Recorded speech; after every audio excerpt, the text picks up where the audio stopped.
बहुत अच्छा लगा, बहुत खूबसूरत, बहुत रूह को छूने वाला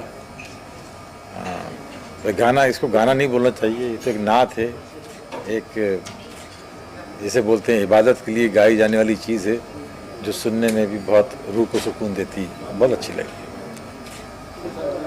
डायरेक्शन भी इन्होंने किया और एक्टिंग भी की है। एक्टर भी अच्छे हैं, डायरेक्टर भी अच्छे हैं, इन्होंने शूट भी अच्छा किया और बोलते भी अच्छे हैं। मैंने अभी सुना, यही बोल रहा था अभी उधर में। और इन्होंने बहुत गौरी जो है अच्छा काम किया है, बहुत अच्छी एक्ट्रेस हैं।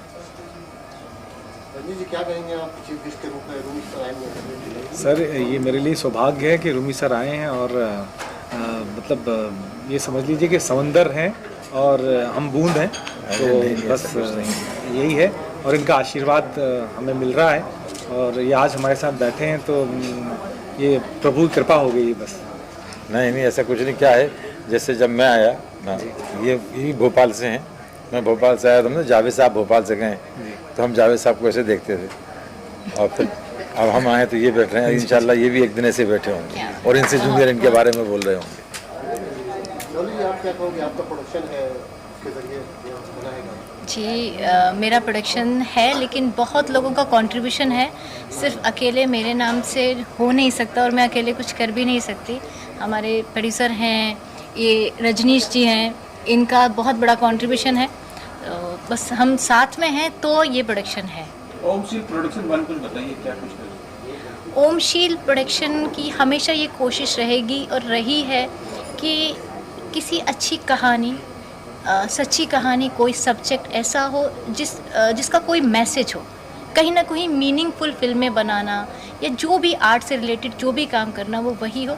सिर्फ बनाने के लिए या सिर्फ कहते ना कमर्शियल नाम लगा दिया कि कमर्शियल होना चाहिए, ये होना चाहिए, नहीं।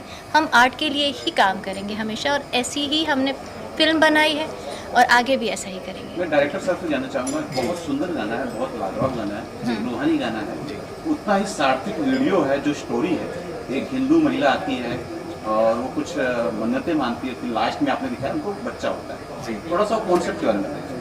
सर है ना, जब इन्होंने बताया कि ये ऐसा करना है, तो कभी कभी क्या होता है, रूहानी ताकतें आपकी मदद करती हैं, मैं ऐसा मानता हूँ। तो उस जर्नी में इनोवा में जाते जाते ये स्ट्रक्चर मेरे दिमाग में आ गया था और मैंने खुर्रम भाई को सुनाया और खुर्रम भाई ने अप्रूवल कर दिया, बोला कमाल है।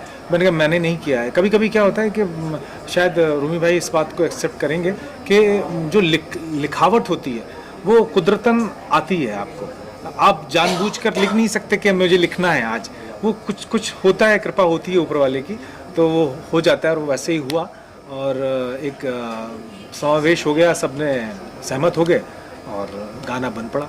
एक बार हमारे दर्शकों को सब बता दीजिए कि ये जो दरगाह है जी कहाँ है और इसके आसपास की आबादी कौन सी है? नवसारी है, ये गुजरात में, सूरत के पास में है, पूर्णा नदी के किनारे है और एनआरआई ज़्यादा है वहाँ पर, और हिंदू मुसलमान सब मिक्स हैं, पारसी कम्युनिटी बहुत ज़्यादा है। और मैंने वहाँ पर पारसी लोगों को, हिंदू लोगों को, मुसलमान लोगों को और सारे कोहली समाज है, वो जो नीचे तबके के लोग हैं वो भी बहुत ज़्यादा वहाँ पर आते हैं।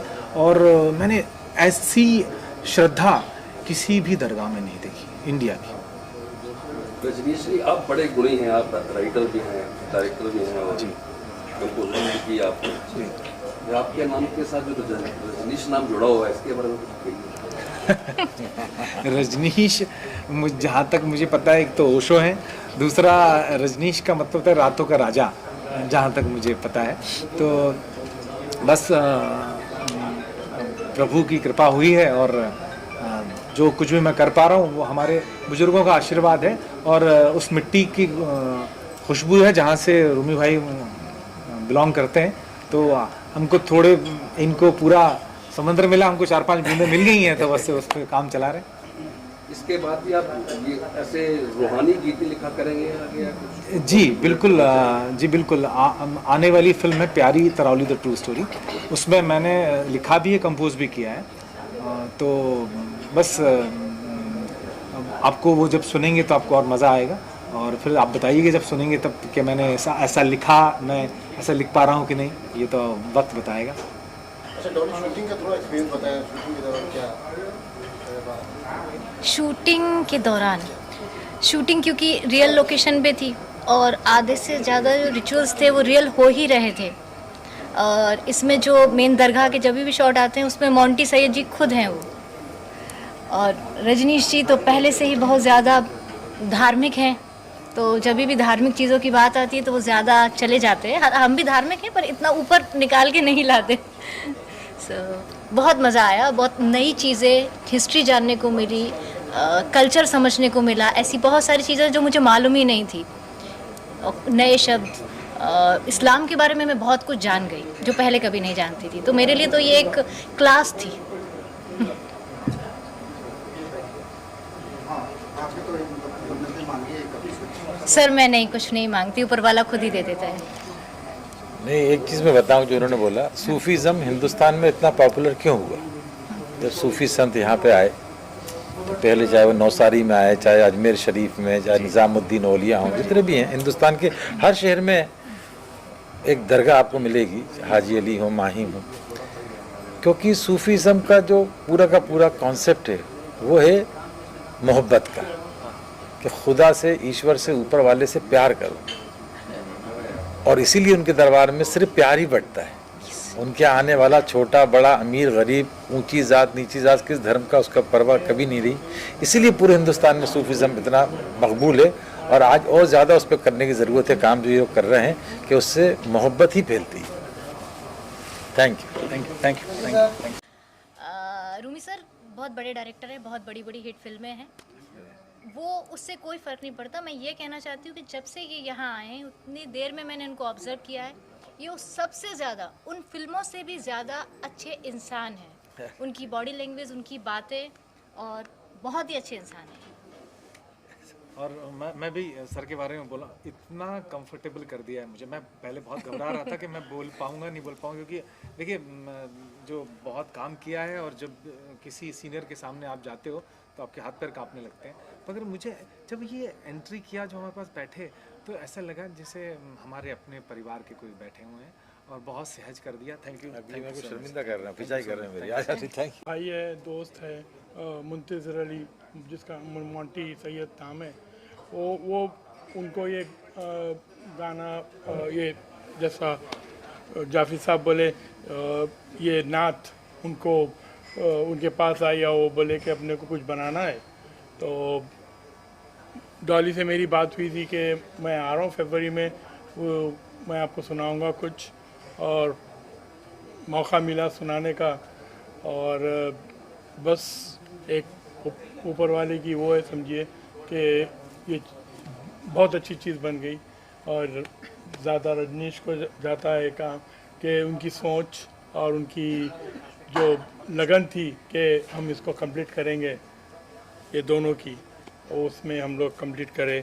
खाली मेरे को एक बहुत बात बोलने का है कि इमाम हिंद पीर नूर सदगुरु सैयद सादात, वो उनका मैसेज डिलीवर हुआ था 1235 ईयर्स बैक। कल 27 तारीख को उनका उरूस है, उनका उरूस है कल, उरूस मुबारक है कल 27 तारीख को। और हमको जैसा रजनीश भी बोले हैं, अभी तक बहुत पूरे सारे बोले हैं कि एक ऐसी जगह है वो कि हमको कुछ हो जाता है वहाँ जाके, तो हम लोग कोशिश करें थोड़ी बहुत। ये दोनों का बहुत बड़ा हाथ है इसमें इम्प्लीमेंट करने में। आप भी प्रोड्यूसर हैं, क्या आप कैसे रजनीश जी हमारे बहुत पुराने मित्र हैं, काफ़ी अर्सों से हम लोग की दोस्ती है, तो जहाँ रजनीश जी होते हैं वहाँ हमारे आते हैं। बस इतना ही है। आप भी जुड़े हुए हैं?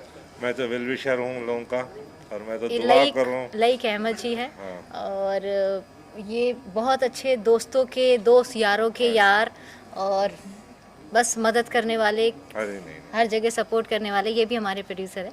इस इमाम हिंद के तो सिर्फ खुर्रम सैयद ही है, मगर हमारी दूसरी फिल्म के प्रोड्यूसर हैं, जो प्यारी तरावली द ट्रू स्टोरी आ रही है के प्रोड्यूसर। और खुर्रम जी, और आपका जो प्रोडक्शन हाउस है उसमें और क्या प्लानिंग है नेक्स्ट? इंशाल्लाह अभी बहुत सारी करने की ख्वाहिश है। अभी हम लोग इंटरनेशनली कुछ करने वाले हैं आइंदा, जल्द से जल्द। तो वो आप लोगों को सबको पता चल जाएगा। Thank you so much, thank you. इस तरह की जो शायरी और इस तरह के कॉन्सेप्ट हैं, यही हमारी ताकत है। हम पूरी दुनिया में अपनी एकता के लिए जाने जाते हैं। हिंदुस्तान से दुनिया शुरू होती है। दुनिया में जब सबसे पहला इंसान आया है तो वो हिंदुस्तान में आया। हज़रत आदम अलैहिस्सलाम जो हैं, श्रीलंका उस वक्त हिंदुस्तान का हिस्सा था। तो हमें इस बात पर प्राउड है कि दुनिया की बुनियाद में हम हैं। और जहाँ तक बात करते हैं फ़िल्मों की, फ़िल्में हमारे समाज का बहुत बड़ा किरदार है, बहुत बड़ा आईना है। जो समाज में होता है वो फ़िल्में हमें दिखाती हैं। फ़िल्में देखने का, फ़िल्में बनाने के और फ़िल्में चलाने के अलग अलग ख्याल हो सकते हैं, लेकिन फ़िल्में देखिए, आज विलन कितना भी पावरफुल हो, एक हीरो आता है और वो हीरो आके उसको मिटा देता है। इसी तरह ज़िंदगी के हिस्से में है, चाहे प्रॉफिट हों, राम हों, या हमारे जितने भी देवता, औलिया, जितने भी लोग हैं, ये हीरो बन के आए हैं और इन्होंने बुराई को मिटाया है। आजकल मीडिया बड़े निशाने पर है, ख़ासकर हिंदुस्तान की मीडिया, लेकिन मीडिया इतनी पावरफुल चीज़ है कि मीडिया अगर चाहे तो जो चाहे करा सकती है। तो हम मुश्किल क्या है कि मैंने एक शेर पढ़ा था कलम के हवाले से, हम अपनी ताकत को कभी कभी नहीं जानते, और अपनी ताकत का अगर लोहा मनवा लें, थोड़ा सा सब्र है। और ये कैमरे, ये कलम, ये हमारे समाज का इतना बड़ा आईना है कि इसमें हम अपना मुस्तकबिल दे सकते हैं, अपनी नस्लों का मुस्तकबिल देख सकते हैं। तो मैं तमाम मीडिया वालों को मुबारकबाद पेश करता हूं कि ऊपर वाले ने आपको इस काम के लिए चुना है कि आप समाज को सच दिखाते हैं। जो लोग दुनिया को, उसकी दुनिया को, हमारी दुनिया को ख़राब करना चाहते हैं, वो जब सारी चीज़ें नाकाम हो जाती हैं तो सबको बेनकाब करने का काम आप लोग करते हैं। सलाम आपको, आपकी अज़मतों को, और मैं चाहूँगा कि आपको ऊपर वाला इतना हौसला दे कि आप इसी तरह अपनी ज़िंदगी को दांव पर लगाते हैं। वो काम जो लोग घरों में आराम से सोते हैं, आप समाज को उन चीज़ों पर लाके दिखाते हैं, ज़िंदगी जीने का हुनर सिखाते हैं। तो बाकी शायरी में होंगी सारी बातें। मेरा एक शेर है कि कहानी पर कहानी लिख रहा है, वो खुद ही अपना सानी लिख रहा है। कहीं मिट्टी पे मिट्टी लिख रहा है, कहीं पानी पे पानी लिख रहा है। तो हम आप लोग जो है ना, कहीं मिट्टी पे मिट्टी लिखते हैं, कहीं पानी पे पानी लिखते हैं, लेकिन इस बात को या तो हम जानते हैं या हमारा ज़मीर जानता है, लोग नहीं जानते। तो हम बहुत मखसूस हैं। थैंक यू सो मच, शुक्रिया।